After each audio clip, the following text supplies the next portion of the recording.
start, I want you all to imagine the last few social media posts you've seen. And I want you to think about how they made you feel. After that, I want you guys to think about the word addiction. Imagine a person struggling with an addiction. What do you imagine? I personally imagine a drunk old man surrounded by dozens of beer bottles, but I know all of us in this room have a different idea of addiction. There's dozens of addictions. We've heard about gambling addiction, there's alcohol addiction, addiction to drugs, whatever it is. But one form of addiction that isn't talked about nearly as much today is social media addiction. Social media is completely normalized in today's society. For all of these other addictions, alcohol addiction, drug addiction, people go to schools, people go to elementary schools, middle schools, high schools, they talk about how dangerous it is. They tell the kids to not do drugs, they tell the kids to not gamble. But with social media addiction, it's almost encouraged. Kids feel like they're missing out if they don't have any form of social media. I know some elementary school students, second grade, third grade, who have Instagram, who have TikTok, who spend hours every day on these apps. So I know all of us in this room have some form of social media, whether it's TikTok, Instagram, even LinkedIn. And I know many of us in this room have those days where we're just so unmotivated, we just spend all day on social media. It's 2 a.m., 3 a.m., we've done nothing the whole time, and our to-do list is completely filled. We wasted the whole day. So, back when the COVID lockdown started, with the popularization of TikTok, Instagram Reels, and all those infinite scrolling sort of format, short videos, every major social media platform now has that sort of format. YouTube has YouTube Shorts, Snapchat Spotlight, even LinkedIn has a feature where you can just sit there and keep scrolling. So, a researcher from Johns Hopkins University, Kira Breen, decided she wanted to look at how the COVID lockdown impacted the amount of time people spend on social media. So, she started her survey on March 10th, 5 days before the lockdown, and she surveyed for 21 days until March 31st. In these 21 days, she found that the average person spent 26 more minutes at the end of the survey than before the survey. So, where am I going with this? Well, it depends on what content you're watching on social media. Since you can scroll infinitely, there's infinite content out there, right? Whether it's on cooking, working out, studies, whatever it is, there's content for you. But that's not what most popular content is. The majority of popular content is from famous influencers, like Kim Kardashian, Jake Paul, Logan Paul. You're watching these guys, they're out there partying, they're showing off their multi-million-dollar mansions, their yachts, they're living extravagant lifestyles. While you're sitting in your couch, you're sitting in bed, you're not doing anything with your life. And this can cause self-esteem issues, right? There's lots of things that can go wrong. You can feel bad about the way you're spending your time. You can feel bad about the way you look, how you sound. And these self-esteem issues, it doesn't just stop there. It can lead to other mental health issues like depression, anxiety, fear of missing out, feelings of loneliness, even cyberbullying, depending on how you're using social media.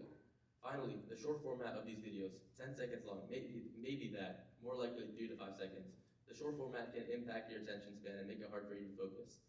I know a lot of you are struggling to pay attention to me without a video of Subway Surfers in the background right now, but bear with me for just a few more minutes.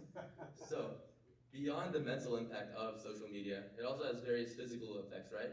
So you're sitting there, you're not really running a marathon while you're watching social media. Usually you're in your bed or you're in your couch. You're not getting any physical activity. You're not touching grass. You're not going outside. You're not going to be working out or doing anything to help you physically. You're going to gain weight. You're going to miss out on sleep.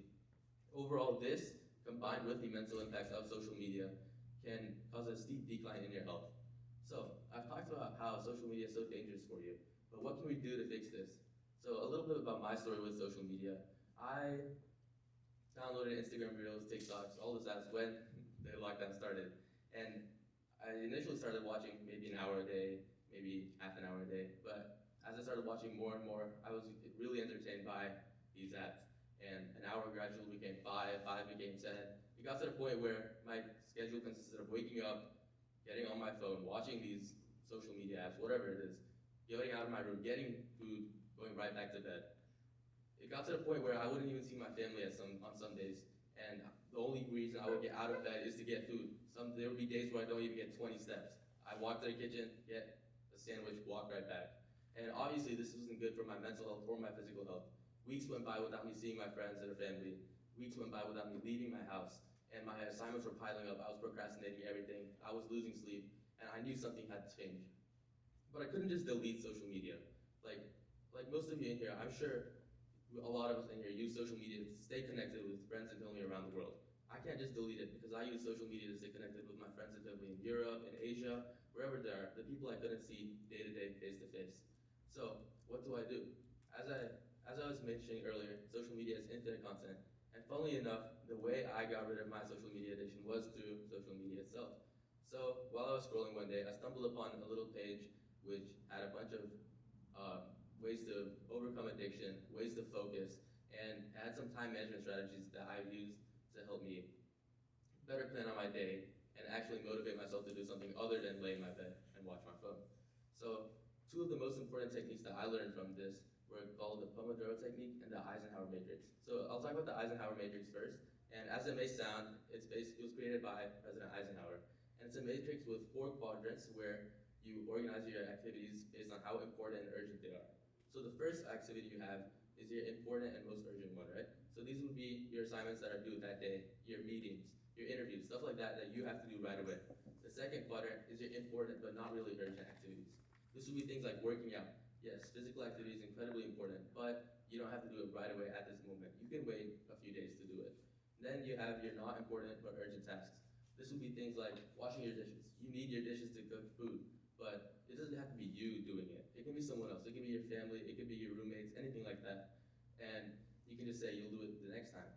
And then finally, you have your not important and not urgent tasks. These will be things like sending your best friend a video of a cat. Sure, they'd appreciate it, but they don't really need it at this moment, or at all, really. So, after organizing my schedule, after figuring out what I needed to prioritize, I was then left with my inability to focus. I spent all this time watching reels. I just didn't want to do any work. I wanted to go back to my bed. I wanted to go back to my phone. So, this is where the Pomodoro technique came in. Basically, I set a timer and for 25 minutes at first, and I set a timer for 25 minutes. After I set this timer, I gave my phone to someone I trust, my mom in this instance. So after working for these 25 minutes, finishing my assignments as much as I could, I took a little 5-minute break. I did this 4 times, and then I took a little longer 30-minute break after that. So this kind of gave me the motivation, gave me something to look forward to after finishing my work. And as I was able to focus more and more, I increased my 25 minutes up to an hour and a half. And this was really helpful for me, not just to break my social media addiction, but to in all my classes. So this was during my freshman year, and I ended up getting all A's in my freshman year. And as I went on to take harder and harder classes, I used these same techniques to focus, finish all my assignments, and make sure I don't end up procrastinating. I graduated as the valedictorian of my class using these methods, and if there's one thing I want you guys to take away from my speech, it's that you guys are not alone. I know a lot of us in this room struggle with watching a lot of social media, struggle with procrastination, but just learning these time management techniques, even if it's not these ones, there's dozens of time management techniques out there. And learning how to properly manage your time, utilize it to make sure you're doing your work, is a crucial skill that will guarantee your success in both your personal and your professional life. Thank you.